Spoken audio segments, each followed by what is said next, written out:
주님 사랑해요 하고 다짐해요. 주님 사랑해요.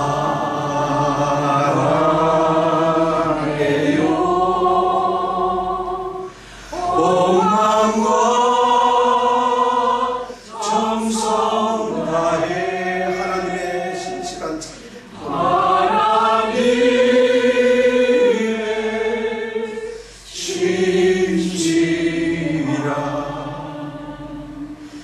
자비를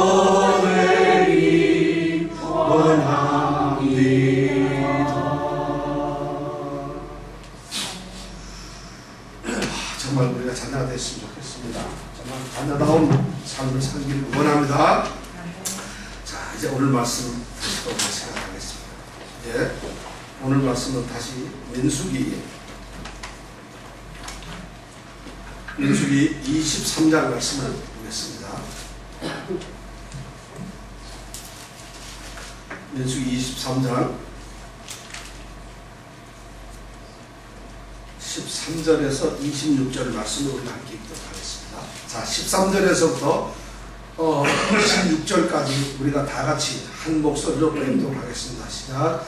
발람이 가로되 나와 함께 그들을 달리 볼 곳으로 가자. 거기서는 그들을 다 보지 못하고 그 끝만 보리니 거기서 나를 위하여 그들을 저주하라 하고 소빈들로 인도하여 비스가 꼭대기에 이르러 7단을 쌓고 매 단에 수송아지 하나와 수양 하나를 드리니 발람이 발락에게 이르되 내가 저기서 여호와를 만날 동안에 여기 당신의 번제물 곁에 서서서 하니라. 여호와께서 발람에게 임하사 그 입에 말씀을 주어 가라사대 발락에게로 돌아가서 이렇게 말할지니라. 발람이 와서 본즉 발락이 번제물 곁에 섰고 모압 귀족들이 함께 있더라. 발락이 발람에게 이르되 여호와께서 무슨 말씀을 하시더냐. 발람이 노래를 지어 가로되 발락이여 일어나 들을지어다. 시보의 아들이여 나를 자세히 들으라. 하나님은 인생이 아니시니 시건치 않으시고 인자가 아니시니 후회가 없으시도다. 어찌 그 말씀하신 바를 행치 않으시며 하신 말씀을 실행치 않으시냐. 내가 축복의 명을 받았으니 그가 하신 축복을 내가 돌이킬 수 없도다. 여호와는 야곱의 얼굴을 보지 아니하시며 이스라엘의 뼈를 보지 아니하시는도다. 여호와 그의 하나님이 그와 함께 계시니 왕을 부르는 소리가 그 중에 있도다. 하나님이 그를 애굽에서 인도하여 내셨으니 그 이름이 들소와 같도다. 야곱을 해할 사슬이 없고 이스라엘을 해할 목소리 없도다. 이때 야곱과 이스라엘에 대하여 논할 때 하나님의 행하신 일이 어찌 그리 크뇨하리로다. 이 아이가 암사자같이 일어나고 수사자같이 일어나서 웅긴 것을 먹으며 주님 그를 마시기 전에는 눕지 아니하리로다. 발락이 발람에게 이르되 그들을 저주하지도 말고 축복하지도 말라. 발람이 발락에게 대답하여 가로되 내가 당신에게 구하여 이르기를 여호와께서 말씀하신 것은 내가 그대로 하지 않을 수 없다고 하지 아니하더이까. 발락이 우리가 13절에서 26절까지 말씀을 오늘 생각합니다. 지난주에는 우리가 발락과 발람에 대한 이야기를 했는데 발락이 누구죠? 모압. 예. 발락이 틀림없이 모압의 왕이 맞습니까? 네. 우리 장윤정 양이 아니 혹시 다시 아니 이랬어요. 근데 발락은 모압의 왕이고 발람은 주술가죠. 근데 이 둘이 지금 무슨 일을 하고 있죠? 이 둘이 뭘 하고 있어요? 버지니아에 일하러 갔다. 맞습니까? 그럼 이 두 사람이 하는 일이 뭘까요? 이스라엘 백성을 저주를 하기 위한 음모를 꾸미는데 근데 하나님께서 이 둘을 사용하신다는 것이죠. 모압 왕이 위기감을 느끼고 발락이라고 하는 미디안 땅에 사는 어떤 유명한 당대 최고의 점술가를 불러오죠. 그래서 네가 좀 정배를 잘해서 저주를 좀 해달라. 그런데 하나님께서는 그러냐? 그럼 내가 너희들을 이용하마 해서 지금 이용을 하고 있어요. 그죠? 그런 내용이죠. 그런데 그 이용의 첫 번째가 지난주 시간에 발람이라고 하는 이 선지자의 입을 하나님이 사용을 하세요.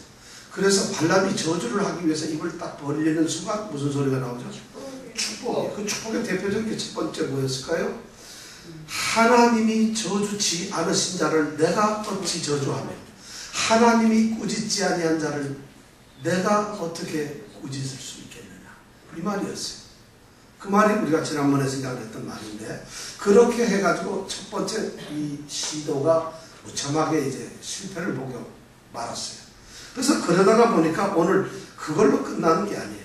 왜냐하면 발락은 발락대로 저주를 위해서 외국의 유명한 이 점술가를 데리고 왔으니까 그 사람을 통해서 뭔가 소원을 성취해야 되잖아요. 저주를 해야 되고, 또 발람은 발람대로 돈을 받고 뭔가 일을 해주기로 했는데 와서 지금 한 푼도 못 받았단 말이에요. 그리고 뭔가 저주를 하려다 보면 자기 입을 주장하는 어떤 다른 큰 힘, 다시 말해서 하나님의 능력 때문에 저주를 못하고 엉뚱하게 축복을 했어요.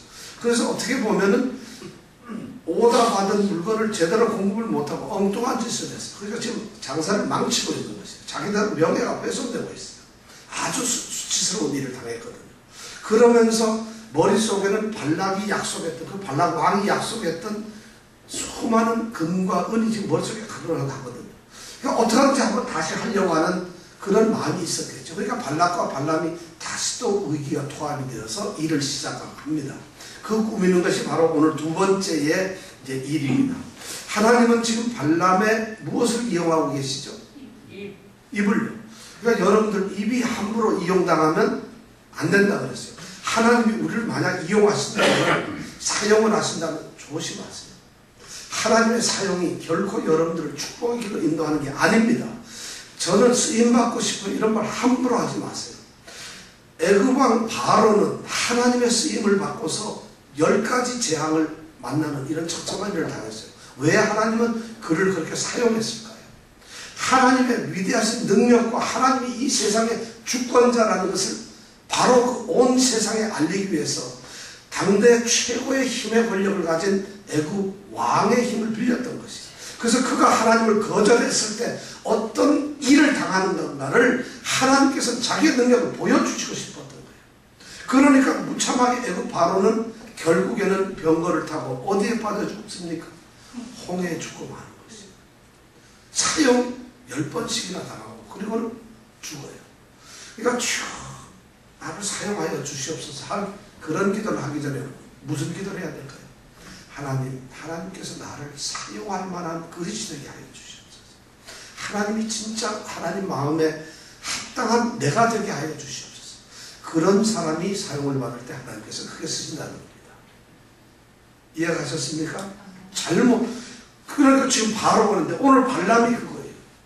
발람이 똑같이 지금 하나님께서 사용을 하고 있는데 발람은 처참한 최후를 맞이하게 됩니다. 거짓 선지자로서 돈을 탐하면서 이렇게 됩니다. 자, 근데 두 번째가 바로 뭐냐면 오늘 13절에 보니까 발락이 가로되 나와 함께 그들을 달리 볼 것으로 하자. 여기서 그들이 누굴까요? 이스라엘 백성을 다르게 한번 볼 것으로 가자는 것이에요.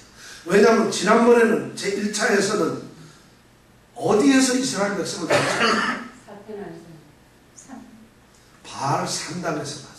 산, 그다음에 산이 다 산이에요. 그런데 산 그러면 백두산이냐 한라산이냐 되는데 바알 산당 위에서 지금 봤어요. 근데 바알 산당에서 보는 그 전경은 뭐냐면 이스라엘 백성 60만 넘고 200만 가까운 모든 것이 한눈에 딱 보이는 그런 지점에서 봤다는 것이에요.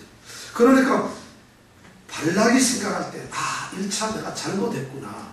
이 발람이 이스라엘 백성 200만이 운집해 있는 그 모습을 보고 겁이 나구나. 두려워가지고 저주할 것을 포기를 했구나. 이렇게 생각을 했는 것 같아요. 그러니까 이번 13절에 보니까 발락이 어디로 데려가요? 어디로 데려갔죠? 그들을 다 보지 못하고 그 끝만 보는 거예요. 그런 데로 지금 데려갔어요. 왜냐하면 끝부분 조금만 보이는 곳으로. 여기서 끝이라고 하는 것은 끝이라는 의미도 있지만 좀 보잘것없는 이런 의미로서 이 원어가 쓰여 있어요. 그러니까 그들이 좀 보잘것없이 좀 초라하게 보이는 그런 부분만 보이는 곳으로 이 발락이 발람을 데리고 갔다는 것이에요. 그러니까 그런데 그 산이 바로 어디냐면 무슨 산? 14절에 보니까 무슨 산으로 되어 있죠? 예, 소빔이라고 하는 그 소빔 이 고원, 이게 바로 그냥 모압 고원이 되는 거예요. 모압 평야에서 사해에서 북쪽에서 동쪽으로 올라가서 그쪽에 보면 거기가 쭉 흘러내려오는 것이 아바람이라고 하는 산맥이 있어요. 우리로 말하면 태백산맥, 무슨 뭐 소백산맥 이런 식으로 사해 옆에는 무슨 산맥이 있느냐? 아바람 산맥이라고 있어요. 동쪽에 아바람 산맥, 아바림 산맥인데 여기 산맥에 비스가 산이라고 하는 산 봉우리가 있어요. 거기로 데려갔더니 여기는 봉우리가 그렇게 높지는 않고 그래도 높은데 봉우리와 봉우리 사이에 가려지다 보니까 이스라엘이 전부 보이질 않는 거예요. 그러니까 끝에만 조금 보일 듯 말 듯 하네요. 요런 데 딱 데리고 가가지고 자, 네가 이제는 이스라엘을 향해서 저주를 해라 하고 얘기를 하는 거예요. 사람들은 이렇게 생각할 수 있어요. 이 진실을 보는 것하고 거짓을 보는 것이 우리에게 늘 있어요. 예를 들어서 지금 발락이나 발람이 봐야 될 것은 하나님의 위대하신 어떤 능력하고 그분이 지켜주시는 이스라엘 백성의 모습, 이걸 봐야 되는데 이 발락과 발람은 그것을 보는 것이 아니라 어떻게 하든지 저주를 하려다 보니까 허상인 보잘것없는 그런 부분을 자꾸 찾아가요. 약점이나 부족한 것 이런 것을 보려고 하는 것입니다. 심각한 문제예요. 우리 믿는 자들도 사실 이런 것이 많아요. 우리는 신앙의 어떤 본질적인 것으로 들어가서 참되게 하나님을 믿는 참된 신앙의 본질로 들어가야 되는데 오늘날 교회나 성도들이 그런 본질을 보는 것보다는 교회에서 다른 것 주는 것을 더 쫓아갑니다.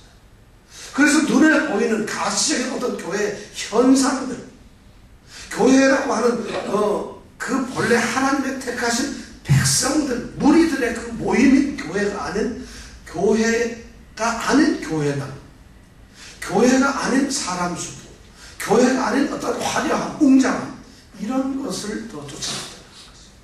그러다가 보니 그것이 마치 신앙으로 되어가고 그런 것을 생각했다는 거죠. 지금 심각한 문제가 바로 거짓 선지자나 하나님을 모르는 신앙이 없는 자들의 모습은 바로 가짜를 쫓아가고 그것을 진짜처럼 생각하고 싶은 마음이 있다는 것이죠. 지금 그런 모습을 보여주고 있어요. 그러니까 둘 다 어쩌면 의기투합이 돼서 마음이 통했을지 몰라요. 그러고 나니까 이제 하겠지 해놓고 발락이 또 한 수 딱 나서가지고 7 제단을 쌓아요. 그리고는 숫소를 몇 마리 잡았어요? 7마리를 잡아가지고 한 제단에 하나씩 놓습니다. 그리고 수양을 또 7마리를 잡아서 한 제단에 하나씩 놓고 7 제단에 그렇게 제물을 놓고는 제단 옆에 서 있어요. 혼자 쓰는 것도 아니고 자기 나라의 이 모압의 모든 귀족들을 다 세워놓고 같이 기다리고 있어요. 그때 발람이 나타납니다. 발람이 그 장면을 보면서 야, 이제는 뭔가 저주를 할 수 있겠구나. 서로가 바라는 이 악의 도모들, 악한 동무들끼리의 이 저주를 위한 그런 이 계획, 음모는 서로가 통하거든요. 그러니까 발람은 발람대로 이번에는 뭐가 되겠구나. 이번에는 뭐가 되겠구나. 그러니까 자신있게 얘기하는 것이 뭐예요? 자, 하나님께서 이제 하나님한테로 나아가는 거예요. 그러면서 14절에 보니까 내가 저기서 누구를 만나요? 여호와를 만날 동안에 이런 말을 여호와를 만나러 이제 그 제단과 모압 왕 발락과 모압 귀족을 놔두고 자기는 따로 떨어져 가서 거기에서 여호와를 만나게 하겠다는 거죠. 그리고 당신들은 여기 있으라는 거죠. 엄청난 얘기를 하는 거죠.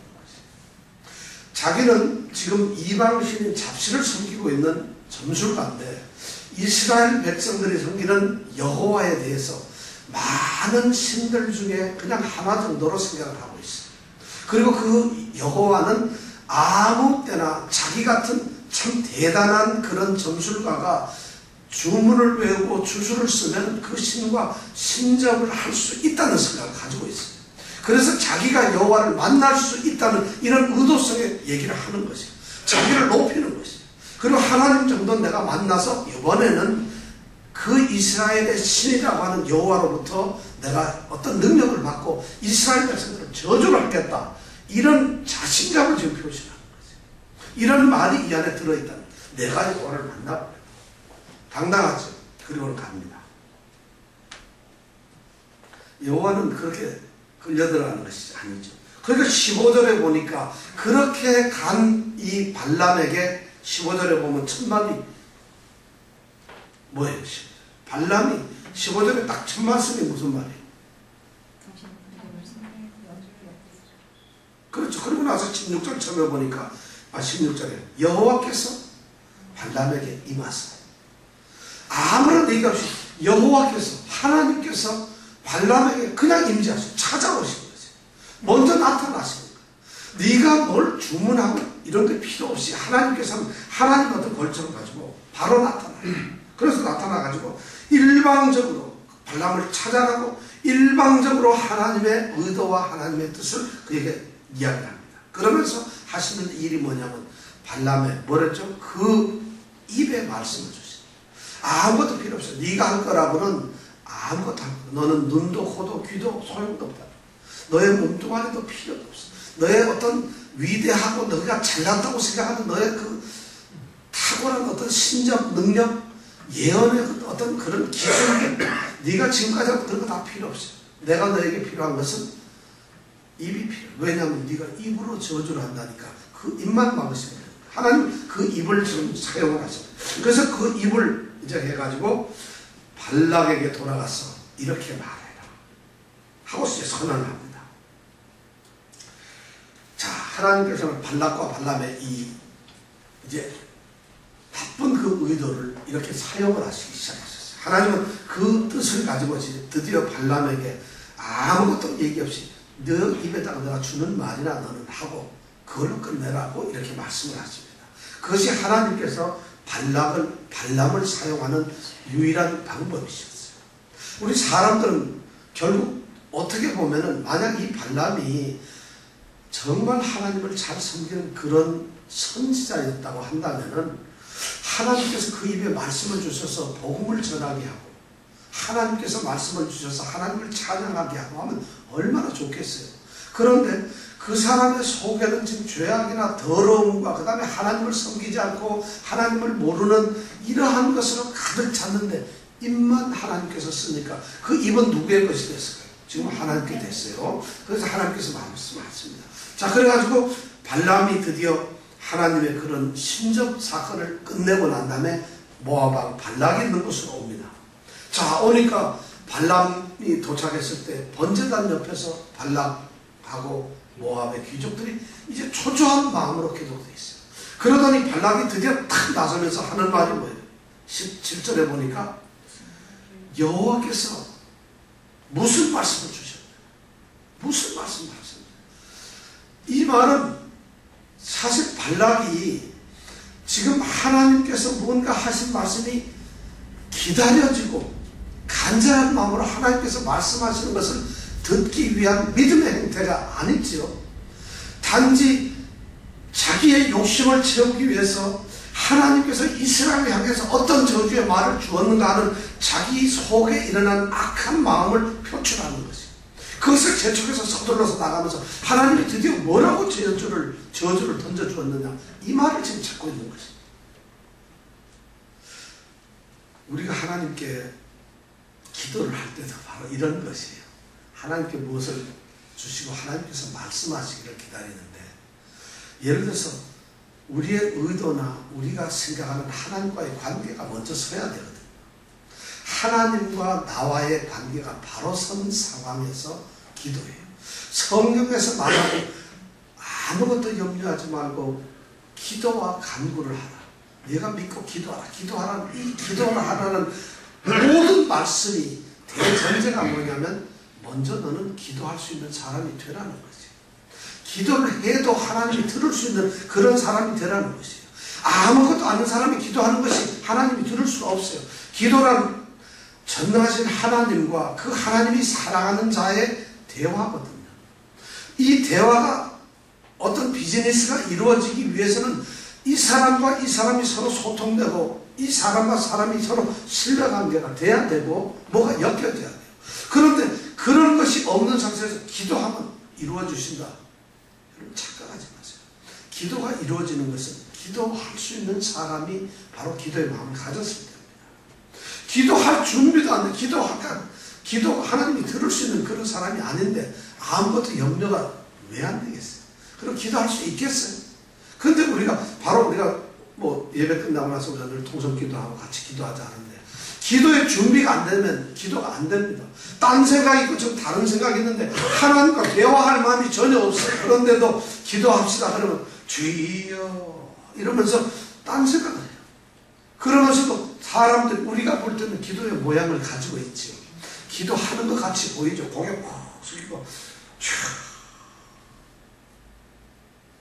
하는 것 같이 보이죠.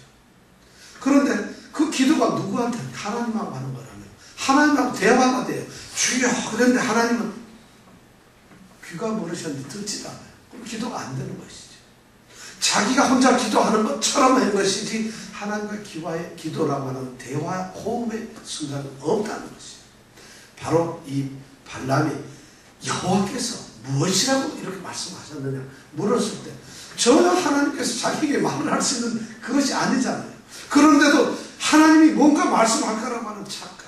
왜냐하면 저주를 해주시겠지 하는 잘못된 간구, 그런 마음이 드러난다는 것이죠. 기도에는 정말 이런 비밀이 숨어 있어요.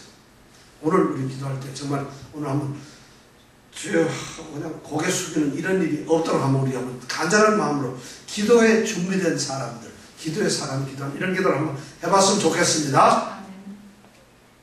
아멘 하는 사람이 없어요. 그런 사람이 되었으면 좋겠습니다. 아멘. 좋습니다. 그랬을 때 하나님께서는 주여 하는 순간에 내가 다 알았다. 네가 뭘 원하는지를 알았다. 하고 하나님 응답을 하십니다. 준비도 안 돼. 주여 그러면 쉽게 해서 옆집 아저씨가 아빠 부르면 옆집 애가 나보고 아빠 부르면 내가 보나요? 딴 데 봐요. 다른 아버지 자기 아버지 부른 줄 알고 보질 않아요. 근데 우리 애가 만약 아빠 부르면은 바로 고개를 돌리게 돼 있어요. 그죠? 기도가 바로 그런 매치가 되어야 되는데 그런 기도하는 사람이 되었어야 한다는 것이죠. 자, 그렇게 하니까 발람이 드디어 발락에게 하나님이 주신 말씀을 해요. 그 말씀이 바로 19절에서부터 24절까지 말씀이 나옵니다. 18절에 드디어 발람이 얘기합니다. 십볼의 아들 너 발락아 내 얘기를 잘 들어. 자세히 들어보아라. 자세히 들어보면 누구 얘기를 들어요? 나를 자세히 들으라. 이렇게 말이 돼 있어요. 18절에 보면 나를 누구예요? 발람이 지금 말하는데 발람도 내가 하는 얘기를 잘 들으라. 즉 발람은 사실 누구 얘기를 하고 있는 거예요? 하나님 얘기를 하는 거예요. 하나님은 발람의 입을 통해서 하나님이 하시고자 하는 말씀을 하는데 발람은 자기가 말하는 것처럼 내 얘기 잘 들으려고 했어요. 지금 엉뚱한 짓을 하고 있는 거예요, 서로가. 그러면서 19절에 얘기하는데 19절에 탁 말을 하는 것이 뭐예요? 참 유명한 말이죠. 하나님은 인생이 아니시니 시건치 않으시고 인자가 아니시니 후회가 없으시도다. 어찌 그 하신 말씀을 시겠지 않으시고 말씀하신 말을 시겠지 않으시고 어찌 그 하신 말씀을 행하지 않으시냐. 내가 축복의 명을 받았으니 그 축복의 명을 지킬 수밖에 없어요. 안 할 수가 없어요. 내가 돌이킬 수가 없어요. 이런 고백을 먼저 19절 20절에서 한다는 얘기예요. 자, 여기에서 우리가 먼저 발람이라고 하는 이 거짓 점술가가 드디어 하나님이 어떤 분이라고 하는 이스라엘의 신인 전능하신 그 하나님에 대해서 자기 입으로 고백을 하는 것이에요. 그런데 이 고백은 진실한 자기의 고백이 아니라 하나님이 그 입에 주셔서 하나님께서는 이방 선지자, 점술가의 입을 통해서 하나님의 위대성을 나타내고 있다는 것이에요. 놀라운 일이죠. 그러면 이 발람이 이런 고백을 했으니까 발람은 그러면 하나님에 대한 참된 고백을 했다 이렇게 말할 수 있나요? 어떻게 생각해요? 그 말은 하나님께서 그 입을 사용하셔서 고백을 했지만 그 중심이 없는 이 사람은 입만 사용되는 거잖아요.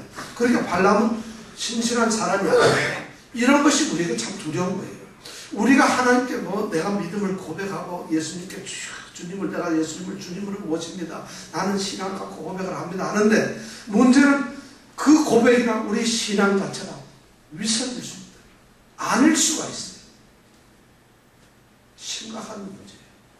발람처럼 이 사람이 지금 하는 말이 얼마나 멋있는지 몰라요. 제가 이 19절 20절 이것을 설명을 해드릴게요. 이 말씀 가운데는 하나님이 어떤 분이신가를 갖다 완전하게 설명해 주고 있어요. 이 말 가운데. 소위 신학자들이 얘기하는 하나님의 속성, 하나님이 가지고 계시는 성품이 있는데 그 성품 4가지를 갖다 그대로 얘기를 하고 있어요. 이 사람이 어떻게 알았겠어요? 그런 것을 하나님께서 입을 통해서 하나님 내가 어떤 것이 어떤 사람 어떤 존재라고 어떤 신이라는 것을 그대로 얘기를 하고 있다는 것이죠. 그러면 이렇게 위대한 고백을 하는 발람은 과연 위대한 신앙의 고백을 하는 신앙가일까요? 베드로가 주는 그리스도시여 살아계신 하나님의 아들이라고 하는 그 고백을 했는데 베드로가 하는 고백과 지금 발람의 고백이 똑같게 느낄 수가 있을까요? 불가능한 것이죠. 저주의 저주 어떻게 발람에게 보면은. 그러나 하나님께서는 지금 하나님의 위대성을 그렇게 나타내고 있어요. 여러분들 신앙 고백 잘하세요. 성경 지식 아는 걸로 배우는 걸로 하나님 전능하신 하나님이고 예수님은 나의 구세주야. 이런 고백이 여러분들에게 얼마나 다가오고 있어요. 그것이 여러분들 마음에서 우러난 신앙의 고백이세요. 여러분들 삶의 변화가 된 고백이세요. 아니면 교회를 다니면서 조금 얻어들은 지식에 대한 어떤 고백입니까? 그렇다고 한다면 그건 신앙이 아니에요. 지금 교회가 오늘날 성도들이 변화되지 않은 신앙의 모습을 가지고 그런 잡동사니 지식의 고백을 한다는 것이에요. 하나님하고 아무 관계도 없는 지식을 고백을 하면서 신앙인 것처럼 우리는 그렇게 볼 수밖에 없어요. 왜냐하면 그 사람의 속을 모르니까. 하나님께서 그 중심을 보세요. 하나님은 외모로 사람을 취하지 않으신다고 그랬어요. 하나님께서는 그 사람의 중심을 보고 그 사람이 무슨 생각을 하는지 다 알아요. 그렇게 무서운 이야기를 이 속에는 감춰놓고 있다는 것이에요. 저는 우리 사랑하는 성도들이 지금부터 조금이라도 두려워하는 하나님의 참된 신앙인들이 되시길 원합니다. 정말 그런 모습을 갖길 원해요. 자, 그 고백을 하는 4가지가 하나님에게는 속성이 위대한 인간들이 가질 수 없는 속성이 있어요. 그것을 신학적으로는 비공유적 속성이라 하나님에게만 있는 절대적 속성, 본체적인 속성이라고 해요. 하나님과 우리는 본성적으로 같은 것이 많아요. 하나님이 가지고 있는 걸 우리도 가지고 있는 게 있어요. 예를 들어 사랑을 한다든가 어떤 지식적인 측면이라든가 남을 불쌍히 여긴다든가 이런 마음은 하나님의 마음이나 우리의 마음이 사실 똑같지는 않지만 우리도 비슷한 걸 가질 수 있어요. 이런 것을 왜 갖게 했느냐? 하나님께서는 하나님의 마음을 조금 이해할 수 있도록 우리에게 하나님과 비슷한 성품을 주셨어요. 이것을 우리는 하나님과 우리가 함께 가지고 있는 공유적 속성이라고 하는데 하나님만 혼자 가지고 계시는 게 있는데 첫째가 뭐냐면 하나님은 자존성이라는 게 있어요. 하나님은 스스로 혼자 계시는 거예요. 그래서 여기 보면 하나님은 인생이 아니시니 하나님은 인자가 아니시니 이 말은 뭐냐면 하나님은 인생은 사람이란 말이에요. 인자도 사람의 아들이에요. 사람이에요. 하나님은 사람이 아니다 이 말을 선언하고 있어요. 이 말은 뭐냐? 사람은 피조물이고 하나님은 창조자. 그러니까 하나님께서는 피조된 쉽게 해서 만들어져서 존재하시는 분이 아니라는 거예요. 하나님은 그러니까 스스로 계시는 분이에요. 이런 고백, 하나님은 인생이 아니시다. 이 고백으로 첫 번째 딱 얘기를 해요. 하나님의 무슨 자존성, 스스로 존재하고 계시는 그런 성품을 첫 번째 고백을 했다. 이것이 하나님이 가지고 있는 본성이에요. 이 세상에 어느 것도 스스로 존재하는 것은 없어요. 다 만들어진 피조물밖에. 이 세상에 모든 것이, 이 우주에는 모든 것이 하나님의 창조물이에요. 유일하게 혼자 계시는 분, 스스로 계시는 분은 하나님 한 분이시다. 이건 하나님의 특성이에요. 두 번째가 뭐냐면 불변성이에요. 하나님은 자기 자신의 존재뿐만 아니라 하나님의 생각, 의지 또는 하나님의 어떤 목적, 하나님이 어떤 것을 하시기로 했던 어떤 작전 같은 것 이런 것이 변하지 않아요. 그것을 뭐라고 했냐면 하나님은 인생이 아니시니 시건치 않으시고 시건이라는 말이 무슨 시건? 식은 먹는다는 거예요. 언은 뭐예요? 말을 먹는다는 것이에요. 한자죠? 이 말은 거짓말한다는 거예요. 대충 둘러댄다는 것이에요. 우리 사람들은 그렇게 이번 주일에 꼭 갑니다. 없어요.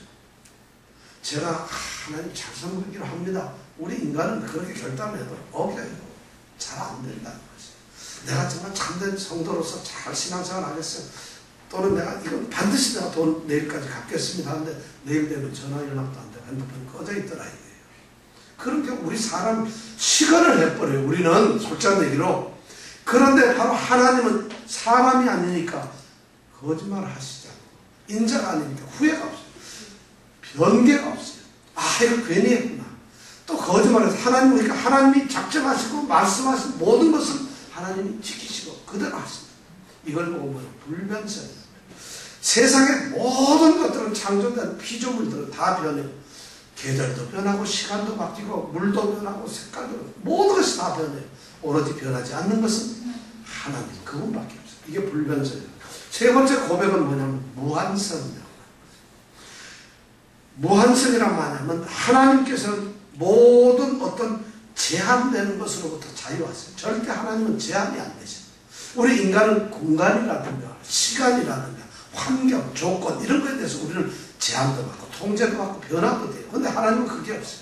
그러니까 오늘 이런 고백을 하는 거죠. 하나님 이 저 고백하는 게 뭐냐면 어찌 그 말씀만을 하신 바를 행치 않으십니까? 하나님 말씀을 하면 행치 않으실 수가 없다.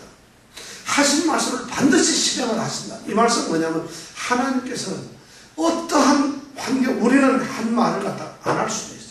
한 말을 약속을 지키지 않거나 실행을 안 할 수 있어요. 왜냐하면 우리의 환경이 달라지니까. 약속이 변개될 수 있잖아요. 그리고 우리는 해낼 수 없는 환경들이 우리에게 너무나 많아요. 그런데 하나님은 절대 그게 없다는 거죠. 하나님은 그러니까 절대적으로 어떤 제한이 없는 무한성을 가지고 계십니다. 자, 처음에 자존, 그 다음에 불변, 그 다음에 무한성. 네 번째는 뭐냐면 하나님의 유일성. 하나님은 바로 이런 스스로 계시는 자존성과 불변성과 무한성을 가지고 계시는 오직 한 분이신 하나님이라. 그래서 우리의 유일성이라. 하나님 한 분이라. 이걸 지금 이 19절에서 누가 고백을 하는 것이죠? 발람이 저주를 하려고 하다가 만났던 자기 하나님이, 만났던 이스라엘의 하나님이 어떤 신이라는 것을 드디어 자기가 온 천하 만방에 지금 얘기를 하고 있어요. 그것을 자기 입으로 이 엉뚱한 거짓 선자가 지금 고백을 하고, 그러면서 19절에 보니까 거기에 대한 하나님의 주권성, 그런 하나님에 대한 주권성을 또 고백하고 있어요. 자기가 절대적으로 복종하는 이 복종을 할 수밖에 없다고. 내가 축복의 복을 받았으니 그가 하신 축복을 내가 돌이킬 수 없다.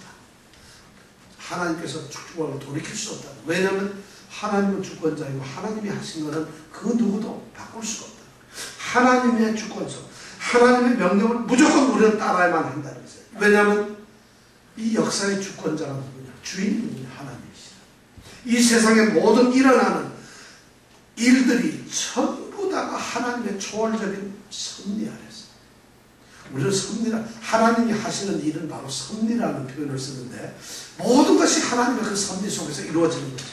그러니까 우리는 그 하나님께서 정하시는, 하나님이 행하시는 그 일에 대해서 우리는 거역을 할 수가 없어요. 아, 나 그거 거부합니다. 이럴 수가 없어요.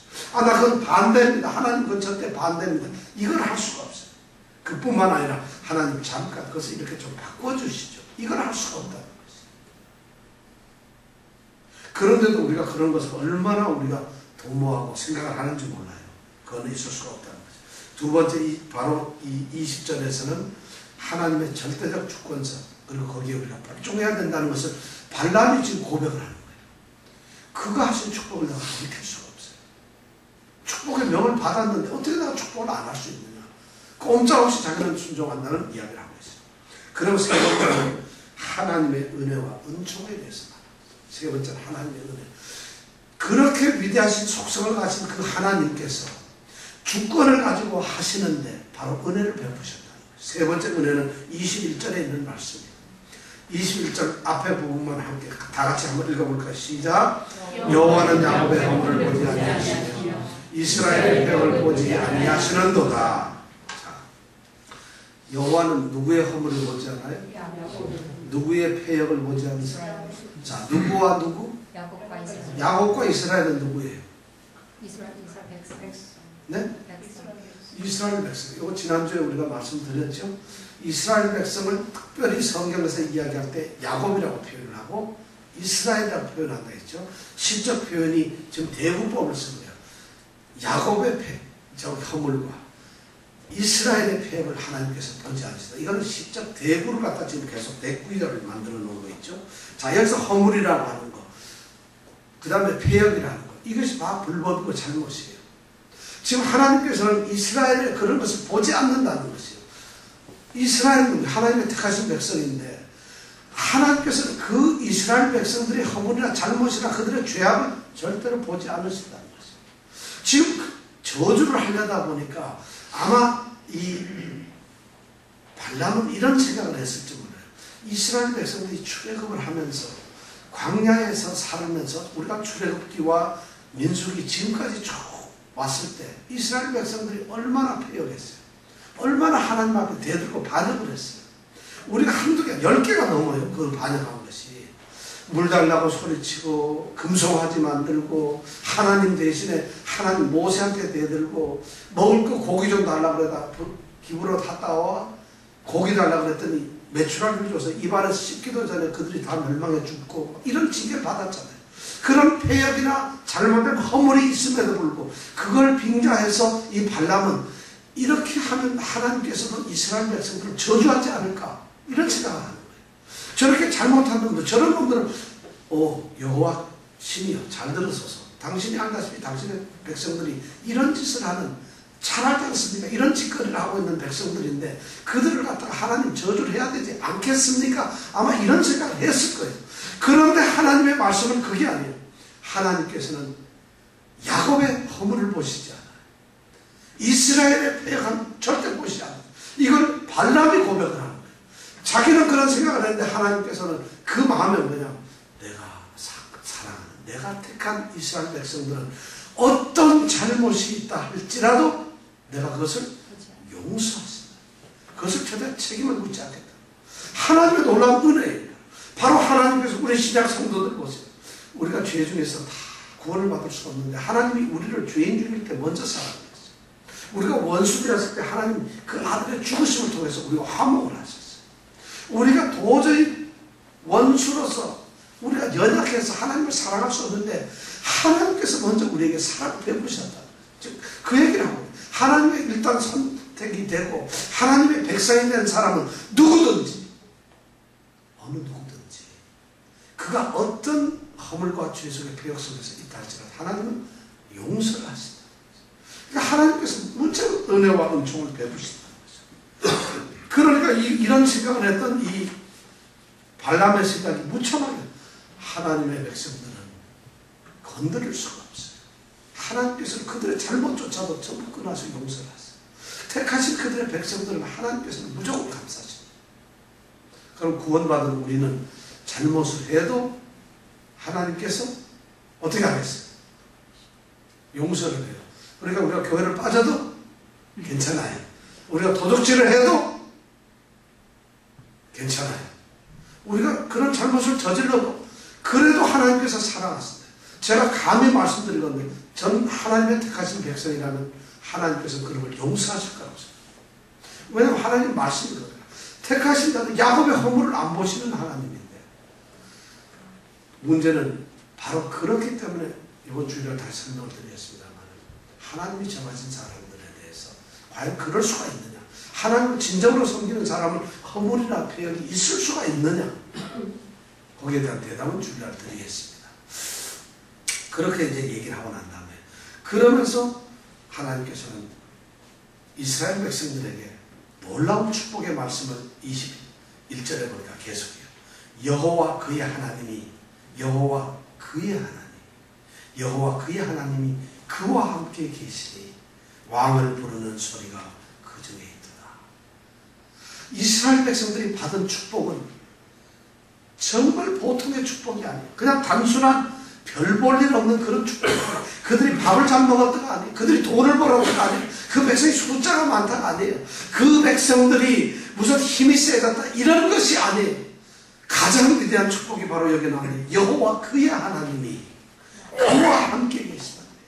하나님께서 이 바로 이스라엘 자기의 백성과 함께 바로 그들 이스라엘 백성 속에 계신다는 것이에요.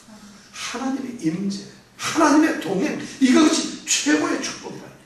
하나님이 친히 그들의 왕이 되셨어요. 그들 속에 계시면서 그들의 왕이 되시니까 그들이 우리의 왕, 우리를 인도하시는, 우리는 백성이고 당신은 하나님이고 우리의 왕이라고 하는, 통치자라고 하는 그런 고백과 찬양과 경배의 소리가 그들 가운데 있다고 바로 이 발람이 이야기를 하는 것이에요. 그 입을 통해서 하나님께서는 바로 하나님의 백성들과 하나님 다스리는 통치자의 그 관계를 발람의 입을 통해서 지금 말하고 있는 것이에요. 엄청난 특별한 은혜지요. 사실 우리에게 이 축복보다 중요한 게 없어요. 우리는 사실 곁다리를 갖다가 기도하는 경우가 너무 많아요. 하나님의 임재가 된다면 이스라엘 백성들 하나님이 어떻게 했느냐, 아마 모르긴 몰라도 이 발람은 1차 기도 때, 1차 하나님을 만났을 때 이스라엘 백성을 보면서 이스라엘 백성이 동서남북 네 군데를 이렇게 딱 진을 치고 있는데 가운데 뭐가 있죠? 성막이 있어요. 성막은 뭐죠? 하나님이 거하시는 집이에요. 장막이에요. 그 가운데 뭐가 있죠? 지성소에?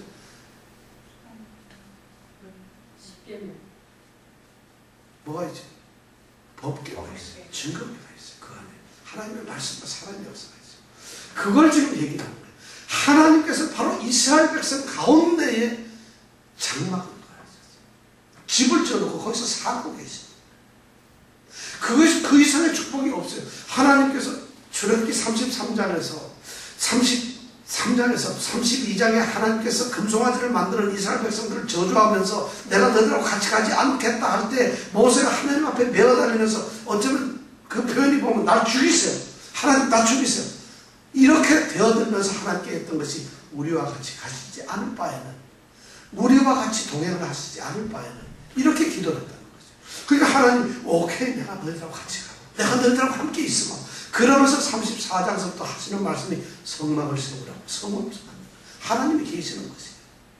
그 성막이 법궤를 통해서 하나님의 동행과 하나님이 바로 동거하시고 그들하고 임재했다는 것이에요.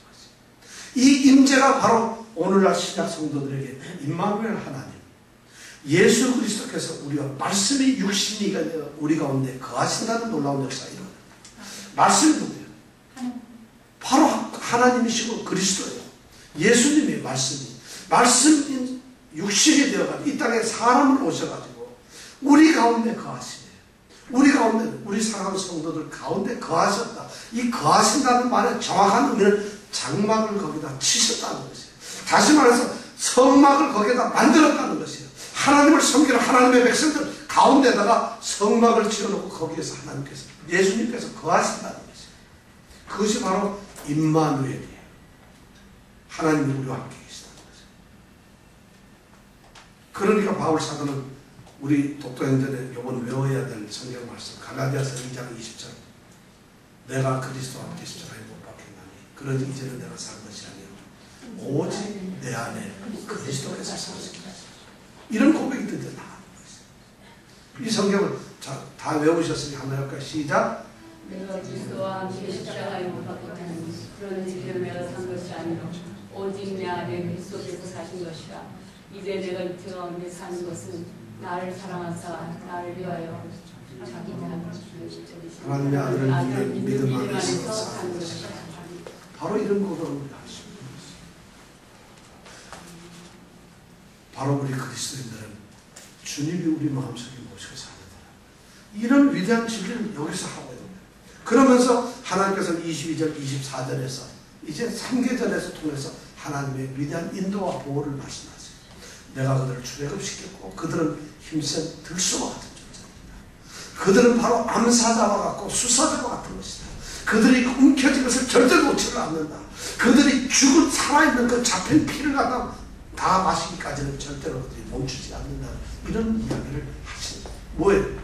하나님께서 위대하신 그런 전능하신 하나님이 그런 속성을 가지시고 주권자로서 그분이 우리 가운데 거하시면서 그들을 애굽 땅에서 건져내셨다는 것이에요. 그것이 발람의 입으로 해요. 건져내신 이스라엘 백성들은 누구와 같아요? 들소와 같아요. 들소는 그 힘, 용맹, 능력이잖아요.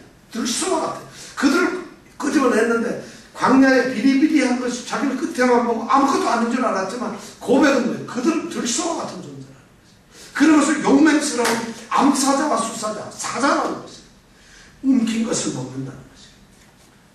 앞으로 그 민족들, 모든 종들을 다 정복을 한다는 것이에요. 그리고 끝까지 피를 흘리기까지는 어떻게 한다고요? 눕지 않는다. 쉬지를 않는다. 너희들은 다 정복된다. 위대한 하나님의 백성들의 승리를 갖다 선포하고 있다는 것이에요. 이 말씀 안에서 누구의 입을 통해서?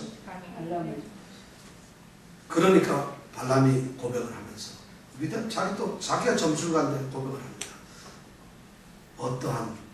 어떠한 야곱을 해야 할 사술이 없다. 그 다음에 어떠한 이스라엘을 해야 할 복술, 이스라엘 백성들을 갖다가 해롭게 하거나 그렇게 하는 사술이나 복술이 없다는 거예요. 사술과 복술이라는 말은 주문 이런 거예요. 사술이라는 말은 주문을 한다는 얘기고, 복술이라는 말은 점을 쳐든지 점을 치든지 주문을 외우든지 뭘 해도 그들을 막을 수 있는 방법이 없다는 거예요. 하나님의 백성은 그냥 들쏘갖고 암살하고 하나님이 그 가운데 거하시는데 이 세상에 나 같은 존재들, 이 세상에 어떠한 것도 하나님의 백성을 대적할 수가 없다는 것이에요. 즉 그걸 선언을 하고 있는 것이에요. 이 말씀이 이렇게 보면 이런 위대한, 어떻게 보면 우리 신앙의 모든 것을 갖다 발람이라는 사람을 통해서 하나님께서는 좀 선포하고 있어요. 그러니까 그들이 결국 하는 게 뭐예요? 23절에 보니까 발람이 뭐라고 했죠? 이때에 야곱과 이스라엘에 대하여 논할진대 하나님의 행하신 일이 어찌 그리 크며 하리로다. 이 말이 말을 좀 어렵게 해놨는데 이 말의 정확한 번역은 뭐냐면 이거예요. 자, 이때 이스라엘에 대해서 무슨 말을 할 수 있겠느냐? 오직 한마디밖에 없다. 뭐냐? 하나님께서 행하신 것을 봐라. See what God has done. 하나님께서 지금 하신 것을 와서 보라는 거죠. 이런 말밖에 우리가 할 게 없다는 거예요. 이스라엘 백성을 보면 요 말 뜻이 그거예요. 이스라엘 백성들에서 내가 할 말이라는 것은 하나님이 하신 것을 보라. 이 말밖에 할 수 없다. 찬양을 하고 있어요. 하나님 하신 것을 보라. 이런 말을 지금 하고 있다. 그러면서 그들이 마지막 오늘 읽은 말씀의 마지막 25절, 8절에 6절, 25, 26절에 보니까 발락이 하는 얘기는 저주도 하지 말고 축복도 하지 말고 백기를 드는 거예요. 저주도 할 수 없고 축복도 할 수 없고 나는 아무것도 그들에게 하지 마시오 이러는 거예요. 발락은 또 뭐라 그래요? 내가 뭐라 그랬어? 여호와가 내 입에 붙여주신 말씀에 내가 아무것도 할 수 없다. 하나님의 대적자들은 이렇게 무기력해지고 굳건하신다는 것이에요. 이것이 바로 두 번째 하나님께서 발람에게 맡겨주신 신탁의 내용들이에요. 자, 이런 말씀이 여기 숨어 있어요. 하나님께서는 얼마나 난 이런 것이 하나님의 패러독 쓰고 성경에 나오는 어떻게 보면은 이 카메디 같은 이 해악인데 하나님 자신을 위대한 사도들이나 위대한 선지자를 통해서 하나님이 하나님을 드러내고 하나님의 일들을 드러내는 것이 아니라 전혀 필요 없는 이방의 잡신을 섬기는 점술가의 입을 통해서 하나님의 위대성과 하나님 백성에 대한 위대성 이것을 갖다가 선언하게 하는 거예요. 그러니까 이 말씀은 발람의 이 말씀은 우리가 그냥 넘길 수가 없어요. 오늘 이 축복이 바로 이런 위대한 하나님의 근거가 우리에게 있기를 원합니다. 우리 성도들 정말 오늘 함께 기도할 텐데 정말 간절히 한번 기도해 보겠습니다. 내가 기도하는 기도가 아까 말씀드렸죠. 기도는 들을 수 있는 기도를 하는 그 기도에 하나님께서 들으신다. 그런 기도의 사람이 되는 거예요. 신앙의 고백은 그 중심에서 우러나온 신앙이지 지식까지 하지 마세요. 그냥 아는 거야. 예수는 누구예요? 그리스도지. 구원자잖아. 우리 구원자 십자가에 돌아가셨잖아. 그거 초등학교 애들도 다 아는 거예요. 그거 아는 것이 우리의 신앙이 아니라는 것이에요. 기도하면 하나님 다 들어줘. 그거 모르는 사람 어디 있어요? 기도하는. 내가 하는 기도를 하나님이 들으신다는 확신이 있으세요? 그런 확신 가지고 우리가 기도를 해야 된다는 것이에요. 이 시간 바로 그 하나님께 오늘 이 말씀 하나님의 위대하신 주권 그 하나님께 우리가 복종할 수밖에 없다. 그리고 그 하나님께서 정말 이스라엘 백성을 택해서 끝까지 은혜를 베푸셨다. 그들의 잘못을 보시지 않는다. 그리고 그들을 인도하고 지키시는데 하나님 밑에 가신 백성은 들소와 같고 사자와 같아서 아무도 대적할 수 없다. 이것을 기억하면서 바로 그런 존재가 누구라고? 우리라는 것이에요. 하나님의 참된 자녀가 되는 우리라는 것이에요. 그 생각을 하면서 이 시간에 함께 또 기도합니다. 특별히 오늘 우리가 기도를 간절히 했거든 원할 것은 바로 그러한 신앙을 갖게 해달라고. 하나님, 내가 이때까지 걸레 같은 신앙을 가졌어요. 신앙도 아닌데도 신앙인 것처럼 교회 왔다 갔다 하는 그냥 나 관심 없어요. 교회를 왔다 갔다 하렵니다. 이런 거 가졌어요. 오늘 그런 모습들 우리에게 끼어지길 원합니다. 그런 간절한 우리의 기도가 있기를 원하죠. 우리의 간절한 기도, 정말 들을 수 있는 기도를 할 때 하나님께서 우리의 기도 들어주십니다. 우리의 참된 기도, 우리가 정말 이 시간은 그렇게 마음을 입으로 하는 기도가 아니라도 좋아요. 한 목소리 한 마음 되는 것이 중요하고 어쩌면 목소리 내지 않아도 좋아요. 그냥 소리 안 질러도 돼요. 그러나 우리의 가슴을 그대로 하나님께 드리는 참된 기도를 이 시간 드렸으면 좋겠어요. 유미우 자매를 위해서, 유미우 자매를 위해서 하나님께서 그를 지켜주시고 그에게 담대함을 허락하시고 그가 있는 곳에서 하나님을 의지하게 하시고 하나님께서 능력의 손을 얹으사 사술과 복술이 감히 대적할 수 없는 하나님의 백성이 누려야 될 축복을 누리게 해달라고, 지켜달라고 이 시간 간절히 한 목소리 기도합니다.